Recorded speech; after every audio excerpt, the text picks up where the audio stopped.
Hey guys अस्सलाम वालेकुम। Hopefully आप सब लोग बिल्कुल ठीक ठाक होंगे। अल्हम्दुलिल्लाह मैं भी बिल्कुल ठीक हूँ और बच्चे भी बिल्कुल ठीक है। तो आज मैं सुबह उठते सारी रेडी हो गई थी बिकॉज़ आज तो मैं बहुत ज़्यादा एक्साइटेड थी। आज मैं जा रही थी मामा की तरफ मामा पापा से मिलने बिकॉज़ हमारे पोस्टमार्टम के जो 40 डेज़ होते हैं ना वो हो गए थे कंप्लीट। तो आज इसलिए तो मैं काफ़ी ज़्यादा एक्साइटेड थी कि आज इतने टाइम के बाद मैं घर से बाहर जाऊँगी बिकॉज़ मैं घर में बैठ बैठ के थक गई थी। जब मेरी सिस्टर इन लॉ आई हुई थी तो उन दिनों में सब लोग घूमने फिरने जा रहे थे, डेली सब लोग बाहर जाते थे और मैं बस घर में रहती थी और मुझे इतना शदीद किस्म का डिप्रेशन हो जाता था ना जब सब लोग घूमते थे और मैं रूम में बंद रहती थी। तो आज फाइनली मैं भी घर से बाहर जा रही हूँ और रूम में इतना ज़्यादा मेस क्रिएट हुआ हुआ है उसे आप इग्नोर करें बिकॉज़ मैं सुबह उठते सारी सबसे पहले मैं खुद रेडी हुई हूँ और बच्चों को रेडी किया और अब मैं साथ साथ रूम की क्लीनिंग कर रही थी। मुझे था कि पहले हम लोग रेडी हो जाते हैं ताकि हम लोग लेट ना हों, तो क्लीनिंग मैं बाद में साथ साथ कर लूँगी। तो अभी हम लोग रूम की क्लीनिंग कर रहे हैं और साथ में हम कर रहे हैं आयला के बाबा का वेट, क्योंकि हर दफ़ा ऐसे होता है कि जब भी मामा की तरफ जाना होता है ना तो मेरी वजह से ना लेट हो जाते हैं। कुछ ना कुछ काम आपको पता है, फिर घर की भी ज़िम्मेदारी होती है, बच्चों के साथ फिर थोड़ा लेट हो जाता है। तो आज इसलिए मैं जल्दी उठ के ना रेडी हो गई थी और हम लोग वेट कर रहे थे आयला के बाबा का, लेकिन आज वो लेट थे और मुझे यहाँ पे इतनी भूख लग गई थी ना तो इसलिए मैं किचन में आ गई थी। तो मामा ने यहाँ पे आज बनाया था चिकन। मामा इतना मज़े का ये चिकन का सालन बनाती है ना, कढ़ाई चिकन कढ़ाई। तो अभी मैं चेक कर रही थी कि अगर थोड़ी सी रोटी वगैरह पड़ी है तो मैं साथ खा लेती हूँ। तो उसके बाद जी मैंने थोड़ा सा खाना खाया था और आयला के बाबा भी आ गए थे और वो शावर लेके जब वो लोग रेडी हो गए तो उसके बाद जी हम लोग आ गए थे। अली से माशाल्लाह से इतनी क्यूट लग रही थी ना, लेकिन मैंने उसे फुल रैप किया था बिकॉज़ मैं फ्रंट सीट पे आपको पता है कितनी ज़्यादा कूलिंग होती है एसी की, तो इस वजह से मैंने उससे ना ब्लैंकेट में रैप किया हुआ था। अच्छा हम लोग जा रहे थे तो मुझे था कि आयला जो है ना बहुत ज़्यादा तंग करेगी क्योंकि उसे आदत है वो हमेशा मेरी गोद में ही बैठती है, वो पीछे नहीं बैठती। लेकिन आज मुझे इतना प्यार आया अपने बच्चे पे माशाल्लाह से, उसने मुझे बिल्कुल भी नहीं तंग किया और पूरा गुजरात से गुजरांवाला का सफ़र वो पूरा अकेला पीछे बैठी रही थी और उसने बिल्कुल भी हमें तंग नहीं था किया और ये नहीं था कहा कि मामा मैंने आगे आना है। शायद उसे आइडिया था कि मामा की गोद में अब बेबी है तो मैं कहाँ बैठूँगी, तो इसलिए उसने मुझे बिल्कुल भी तंग नहीं किया था।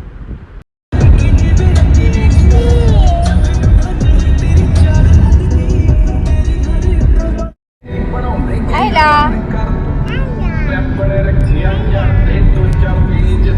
Where is Ayla? Where is Ayla?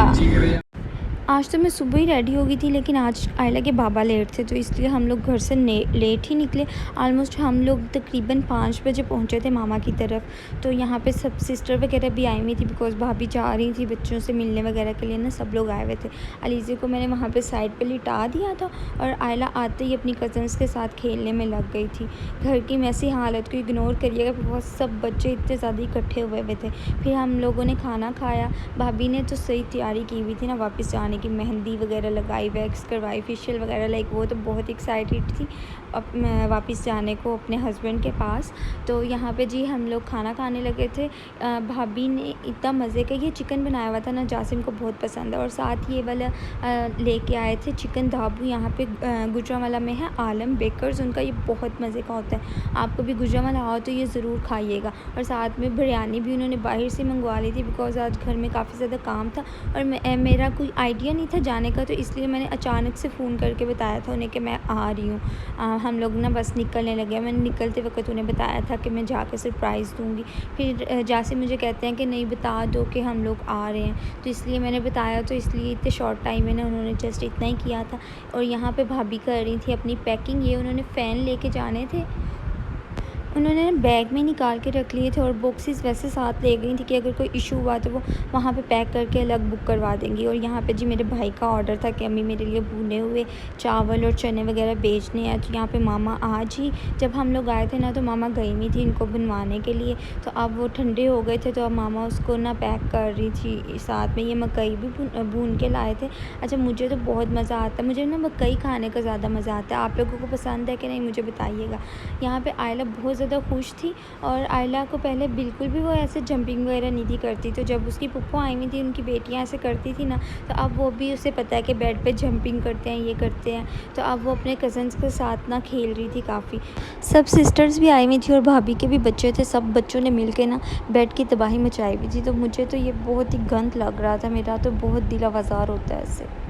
आओ हम जा रहे हैं बच्चे। तो यहाँ पे जी ऑलमोस्ट रात के 9 बज चुके थे और अब हम लोग जा रहे थे वापस। तो यहाँ पे बड़ी सिस्टर अभी आई थी, फिर थोड़ी देर के लिए हम उनके पास बैठ गए थे और उसके बाद हम लोग आ गए थे खाला की तरफ, जासिम की खाला की तरफ ना। तो जब भी गुजरात आते हैं तो वापसी पे उनकी तरफ का चक्कर तो मस्ट होता है। हम लोग काफ़ी टाइम से आए हुए थे और उसके बाद ये खाला ने ना रूम की थोड़ी सी सेटिंग जो है चेंज की थी, तो वो मैं देखने आई थी। पहले मुझे रूम ज़रा खुला खुला लगता था, लेकिन इस सेटिंग के साथ मुझे रूम तंग लग रहा था।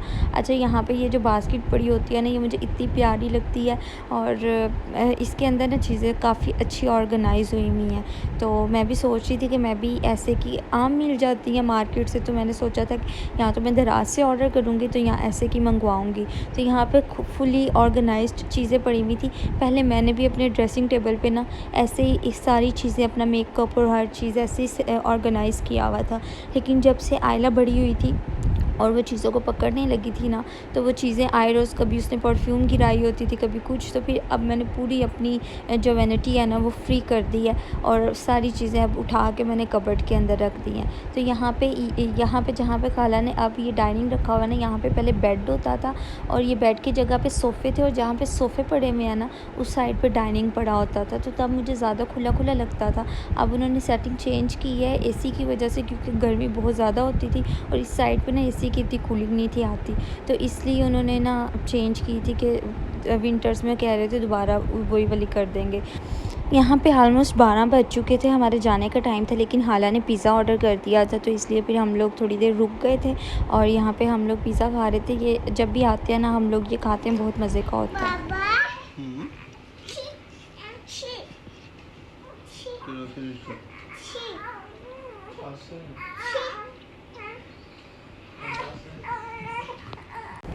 माशाल्लाह से आयला अब थोड़ा बहुत खाने लग गई है, नहीं तो स्टार्टिंग पे इसने मुझे इतना टफ़ टाइम दिया हुआ है ना। स्टार्टिंग के 2 मंथ्स इसने ठीक रही थी और उसके बाद से इसने मदर फीड लेना भी बंद कर दिया था और ये फीडर भी नहीं थी लेती। तो मैं इसे इतना मुश्किल से खिलाया करती थी ना, इसको लेग्स में दे के स्पून के साथ में इसको दूध पिलाती थी, जो भी खिलाती थी स्पून के साथ। तो 1.5 साल तक इसने मुझे बहुत ज़्यादा तंग किया और उसके बाद ये थोड़ा सा फीडर लेना स्टार्ट हो गई और अब माशाल्लाह से ये तकरीबन जब से अलीज़े के बाद ना अब ये ठीक से खाना स्टार्ट हो गई। अब ये कहती है मामा मुझे रोटी भी दो, हर चीज़ माशाल्लाह से लेती है।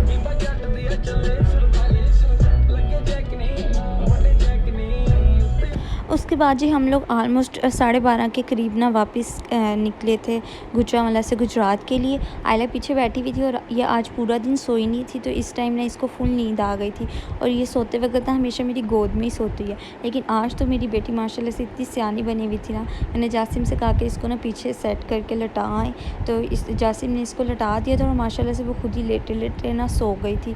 और मुझे इतना ज़्यादा प्यार आ रहा था अपने बच्चे पे कि इसने मामा को बिल्कुल भी तंग नहीं किया। और नहीं तो मैं तो बहुत ज़्यादा, मुझे ज़्यादा परेशानी ये थी कि आयला ने मुझे रास्ते में बहुत ज़्यादा तंग करना। तो यहाँ पे अलीज़े भी सो चुकी थी और आयला भी सो चुकी थी। अब मुझे थोड़े दिनों से ना इतनी ज़्यादा मीठे की क्रेविंग हो रही थी। अलीज़े के टाइम पे ना मुझे बहुत ज़्यादा मीठे की क्रेविंग होती थी, मैंने बहुत मीठा खाया और स्टिल अभी तक मुझे काफ़ी ज़्यादा क्रेविंग होती है। तो अब मुझे इतने दिनों से ब्राउनी की क्रेविंग हो रही थी। तो यहाँ पर हम प्रिज्मा मॉल में रुके थे थोड़ी देर के लिए। यहाँ पर लेयर्स जो है ना वो अभी ओपन थी, बाकी सब लोग जितनी भी शॉप्स हैं ना वो ऑलमोस्ट सारी क्लोज़ हो चुकी थी। और फाइनली मैंने जासिम से कहा कि मुझे ना आप ब्राउनी खिलाएं, तो वो गए थे मेरे लिए ब्राउनी लेने। तो हमने अभी ब्राउनी ली थी, साथ ही उन्होंने लेयर्स भी ना ऑफ़ हो गई थी। तो हमारी किस्मत अच्छी थी कि हम लोग टाइम पे पहुंच गए। अगर हम 1 मिनट भी आते ना लेट तो वो उस क्लोजिंग कर रहे थे उस टाइम पे, तो फिर हमें नहीं थी मिलनी। और इतनी मज़े की मुझे इसकी ब्राउनी लगती है ना, बाकी वैसे मुझे रेड वेलवेट केक बहुत पसंद है, लेकिन मैंने इनका रेड वेलवेट टेस्ट किया, मुझे वो नहीं था अच्छा लगा इनका। और बाकी भी मुझे ना इनकी जस्ट ये वाली ब्राउनी पसंद है। तो आयला के पापा मेरे लिए ब्राउनी लेके आए थे और अपने लिए भी वो कुछ लेके आए थे, वो भी अपना इंजॉय कर रहे थे और अब मैं भी खाने लगी थी। लेकिन गाड़ी में अभी मुझे बच्चे के साथ जो है ना खाना बहुत मुश्किल होता है, बिकॉज़ एक तो वो मेरी गोद में थी, मेरे एक हाथ के साथ मैनेज करना ज़रा मुश्किल हो रहा था। तो फाइनली हम लोग यहाँ से अब वापस निकल रहे थे। ऑलमोस्ट हमें घर पहुंचने में ना 1 बज गया था, लेकिन घर में अभी सब लोग ना जाग रहे थे। फिर घर जाके भी हम थोड़ी देर बैठे थे, सब लोगों ने बातें की। आयला तो सो गई थी, इसको आते ही मैंने चेंज करवा के ना दोबारा सुला दिया था। और अलीज़े उठी हुई थी, लेकिन अलीज़े ने रात में मुझे बहुत ज़्यादा तंग किया था। सब मुझे कह रहे थे कि पहली टाइम जब बच्चा बाहर जाता है ना तो फिर वो तंग करता है, तो पता नहीं, लेकिन अलीज़े ने काफ़ी टफ़ टाइम दिया था मुझे रात में आके। तो आज इतना कुछ खाया हुआ था ना, तो फिर मैंने सोचा कि सोने से पहले कहवा तो लास्ट भी पी के सोना है ना, लाइक थोड़ा सा डाइजेस्ट हो जाए। तो यहाँ पे सब सो चुके थे और मैं अलीज़े को लेके बैठी हुई थी और साथ में मैं कहवा पी रही थी। सो गाइज़, ये था आज का व्लॉग। होपफुली आपको आज का व्लॉग अच्छा लगा होगा। वीडियो अच्छी लगी हो तो लाइक कर दो, चैनल को शेयर और सब्सक्राइब लास्ट में करिएगा। मिलते हैं नेक्स्ट वीडियो में।